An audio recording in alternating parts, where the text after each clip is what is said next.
Je suis un procrastinateur né. Je suis littéralement au début du reste de ma vie. Et ça fait 1 an que je le repousse. J'ai plein de choses en tête, de projets, de trucs à faire. La ville gronde et avance sans m'attendre. Le temps passe et tous les projets sont sur une étagère ou dans un dossier sur le PC. Ils prennent la poussière. Et ceci n'arrange pas, car il est greffé au bout du bras avec tous les trucs néfastes dont parle Léo Duff dans ses vidéos. Ça va faire plus de 6 mois que je dois écrire un spectacle dont le titre est...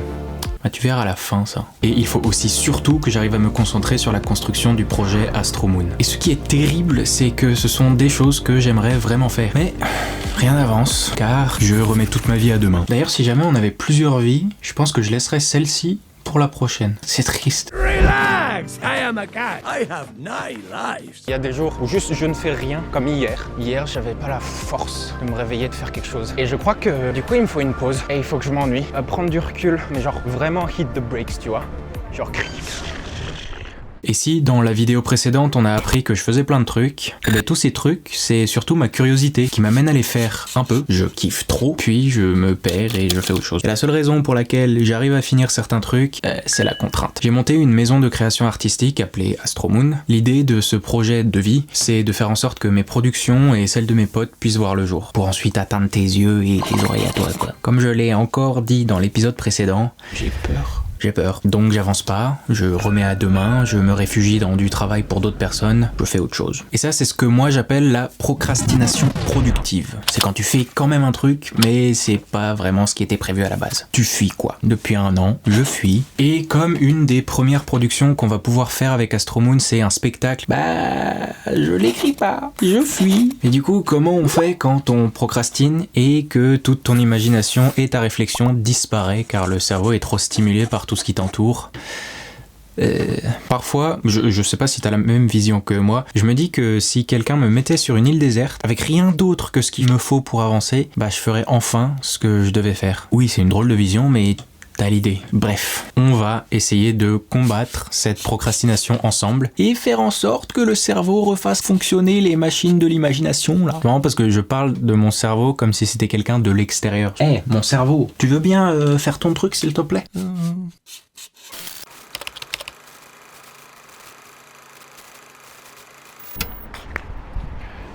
Je ne sais pas où je vais. J'ai beau là tout de suite avoir une application qui me montre la direction dans laquelle je vais à l'escalade, donc rien à voir avec le message de cette vidéo, on va dire. Mais je suis perdu. Et tout ce concept d'isolation sur une île déserte, se priver de stimulation extérieure pour faire travailler son imagination, ça m'a fait penser qu'on pouvait aller dans un lieu très spécial pour travailler tout ça, qui se fait beaucoup dans le milieu artistique quand il s'agit de créer quelque chose, du genre écrire un spectacle par exemple, la résidence d'artiste. Et ça... c'est juste tu vas dans un lieu et que t'as que ça à faire. Et qu'est-ce qu'il nous faut pour faire un bon lieu de résidence d'artiste, isolé, loin des distractions de la ville, avec le moins de réseau internet possible pour éviter d'utiliser son tel trop souvent, un espace que pour toi que tu pourras utiliser un peu comme tu veux pendant toute la durée de la résidence. Et je connais le lieu parfait pour ça, la campagne française. Y a rien à déconnecter. les travaux ont repris, il est vraiment temps de s'en va. Bon courage. Ah, merci.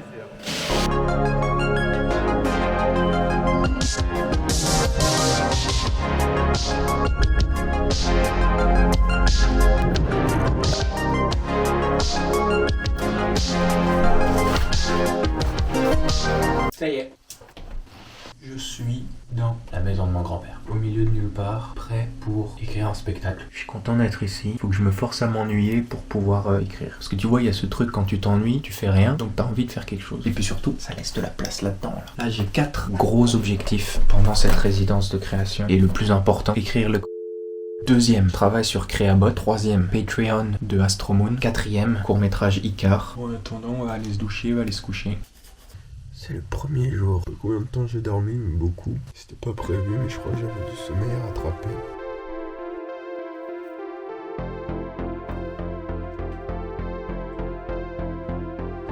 Voilà pourquoi je voulais venir jusqu'ici pour travailler. Cette pièce. Qui me met bien en termes de pensée créative et tout, parce qu'il y a rien. Et c'est un peu tout le concept. On va s'installer pour faire le premier jour de résidence écriture avec un énorme bureau. On a installé ça avec mon grand-père. Il fait 3 fois ma taille. Alors c'est là qu'on va se poser, dans une pièce inutilisée de cette grande maison, en rénovation par une seule personne. D'ailleurs j'ai l'impression que cette famille du coup d'entreprendre des projets énormes avec le moins d'aide possible. Et puis ça tombe bien, dans cette maison il y a très peu de réseau. Ce qui va d'ailleurs poser problème parfois quand même. Alors ça y est, je suis au milieu du vide avec un concept de spectacle, une grande table et rien d'autre à faire que d'écrire. Pour que ça fonctionne, il y a quelques règles que j'essaye de mettre en place pour essayer d'avoir un minimum de routine. Et même si on se réveille pas à 7h du mat, il est 10h. Ça fait petit déj, on va au bureau, dans la journée ça travaille, ça écrit, ça cherche, ça recherche, pause déj, on rebosse, le soir ça dîne, prépare les fringues du lendemain, petite lecture et hop, au dodo, aux alentours de 1h30, 2h du matin. Et puis j'ai coupé toutes les notifications de mes applis, sauf de mes messages et de mon appli d'appel, cas où il y a des trucs importants quand même. Et voilà, on a fait cette routine pendant 7 jours et à la fin, on a eu un spectacle. Non! Tu croyais que c'était si simple d'écrire un spectacle? Et même de combattre ses travers? Spoil, non. Pas de coincer. C'est tout vraiment. Parce que là, le premier acte, tu le fais aller beaucoup trop vite, ça n'a aucun sens. Comment est-ce que tu lis le début et la fin? Du coup, j'ai pas du tout écrit.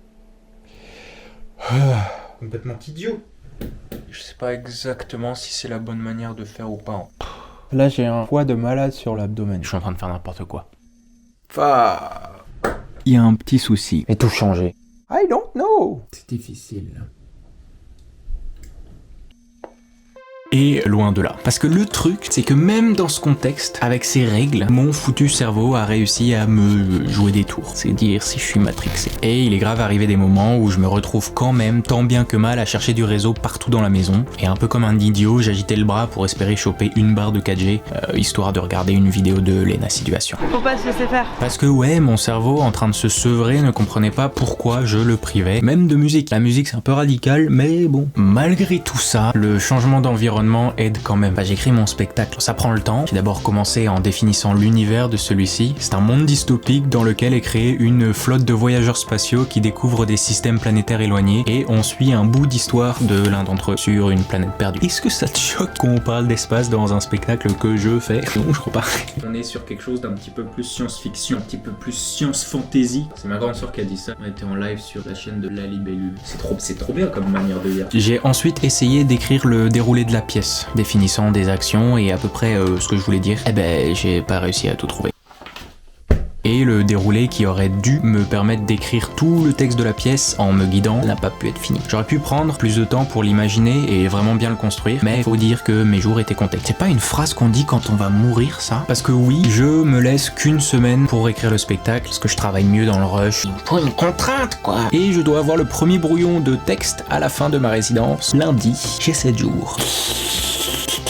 Donc le déroulé, C'est un petit peu le piège de s'ennuyer. C'est-à-dire que t'ennuies au point où tu t'endors, c'est pas bien. Faut que tu trouves un truc là. il faut avancer. J'avance. Ok, après un petit truc à boire, un thé, je me suis dit que j'allais faire un changement. On va écouter de la musique pour stimuler un peu les esprits parce que là je vais essayer de rentrer dans le... Nice. Je me mets un peu de musique pour entrer dans le flow state et ça y va, j'écris. Comment on appelle ça déjà? Je crois que je viens de trouver le deuxième obstacle. Ok, qu'est-ce que ça avance ça? Bam bam, là-dedans. Et il y a aussi autre chose, j'ai pu vraiment discuter avec mon grand-père, ce qui, je me rends compte, n'était jamais vraiment arrivé avant. J'ai beaucoup appris, réfléchi et pensé à autre chose en lui parlant. Ça m'a permis de décrocher de l'écriture, tu vois, et de trouver d'autres idées, de choses que je pouvais inscrire dans mon spectacle. En faisant ce plan-là, j'ai trouvé une idée. Parce que oui, quand tu écris, t'es inspiré par tout ce que tu vois autour et ce que tu vis. D'ailleurs pour ça que je me suis posé pour regarder les étoiles plusieurs nuits d'affilée d'ailleurs. Ah, c'est Sinus. Il y a des étoiles de fou malade dans la campagne, au milieu de nulle part. Et donc au final, c'est quoi le verdict de la résidence? Une semaine pour écrire un spectacle et se reconnecter avec son imagination?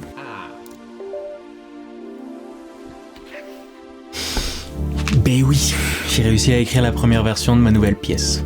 C'est pas mal. Et mon grand-père a designé et imprimé un drôle de titrage. Là, c'est le titre de la pièce, ouais. Sincèrement, je suis tellement content d'avoir réussi à traverser ça et avoir un truc physique. Sachant que tout est en bordel. Ça, c'est genre la version qui ne se lit pas. C'est le croquis. Mais en soi, on est lundi, le 7e jour de la résidence. J'ai fini la mission que je m'étais donnée, que j'écrive la première version du spectacle. Ça y est. Et surtout, c'est pas la seule chose que j'ai fait pendant la semaine. J'ai réussi à bosser sur la mise en place d'un Patreon qui sera au profit d'Astromoon, la maison de création dont je t'ai parlé au début de la vidéo. Cette vidéo qui est produite par Astromoon d'ailleurs, donc ça tombe bien. J'ai pu faire différents appels avec mon équipe, Salomé, Kirby, Jules, Bebel, concernant un événement culturel qu'on est en train de mettre en place, qui aura lieu à Bordeaux. Ah ouais, c'est déjà organisé ça en fait. Soirée de lancement Astromoon. Je te donne plus d'infos à la fin, mais c'est le 14 octobre à Bordeaux. Donc viens, c'est entrée libre, gratos. Viens, je t'en parle plus à la fin, c'est bon. Et d'ailleurs pour ce genre de truc, c'est pas très cool d'avoir zéro réseau. Désolé, ça capte que ça tourne sur un ordi et que ça joue, ça va être des boutons quoi. Bon bah j'ai fini l'appel dans le noir. C'est le seul endroit où ça captait relativement bien sans couper tout le temps. Mais bon, on fait comme on peut. Et j'ai commencé la pré-prod d'un nouveau court-métrage avec mes amis Dorian et Zian qu'on va tourner incessamment sous peu. Ah oui, ça aussi, c'est tourné déjà. On l'a fait. Icar, ouais, on l'a tourné fin août. C'était très bien, c'était génial. J'ai parlé de plein de trucs durant cette vidéo et tout est déjà fait. Ça va trop vite ou quoi là? Il faut que tu continues à suivre pour voir comment ça évolue tous ces trucs.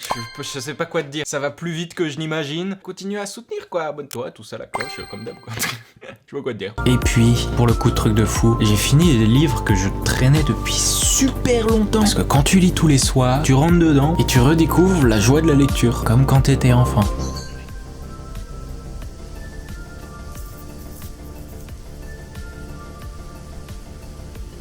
Et ça, c'est du bonus. Bon, sauf le soir où tu retombes dans tes travers et que tu t'épuises à regarder YouTube, quoi. D'ailleurs, truc cool, le dernier soir, bah j'ai juste pu lire ma pièce, quoi. Il y a d'autres effets secondaires de cette résidence et de se couper de tout, même de la musique. Le fait de couper les notifs d'app spécifiques pousse en l'air, parce que tu vas sur ton téléphone que quand tu veux, pas quand t'as un ding ding ding ding de notification qui te... Je veux regarder mon téléphone parce qu'il y a quelqu'un qui m'a envoyé un message. Non, c'est mon application Google Maps qui me dit qu'il y a des bouchons. Et je vais d'ailleurs laisser mon téléphone comme ça, qui fait que les gens, s'ils veulent vraiment me joindre vite, ils envoient un petit SMS ou au téléphone. Plus personne fait le téléphone comme ça. Et c'est très bizarre, mais ça donne un tel sentiment de liberté. Il y a aussi le fait que j'ai réussi à réentendre et réapprécier le silence. Faut savoir que je déteste le silence. Pour le fait que mes pensées tournent dans ma tête constamment, que j'ai des acouphènes permanentes et bah, que je suis addict au bruit, quoi, c'est tout. Est-ce que tu t'es déjà posé la question de ce que c'était ton rapport au silence à toi? Ben moi, pendant cette semaine, j'ai pris le temps, avec les sons qu'il y avait,